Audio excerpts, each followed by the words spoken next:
బండి సంజయ్ 100 కోట్ల డీల్ అంటూ మీరు కొత్త పల్లవి అందుకున్నారు.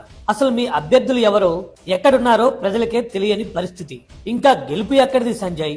డిపాజిట్ వచ్చే గతిలేని వాళ్లపై డీళ్లు ఎవరు చేస్తారు, ఎందుకు చేస్తారు?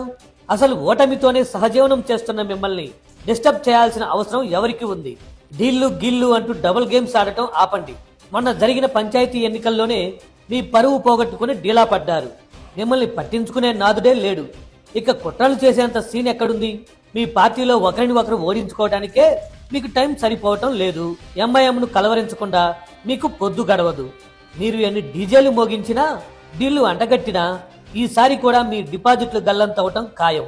టీపీసీసీ అధ్యక్షుడు మహేష్ కుమార్ గౌడ్ గారు మీకు ధర్మపురి అరవింద్కి అప్పుడే సవాల్ విసిరారు. మతపరమైన ప్రచారం చేయకుండా కరీంనగర్, నిజామాబాద్లలో గెలిచి చూపించండి అని.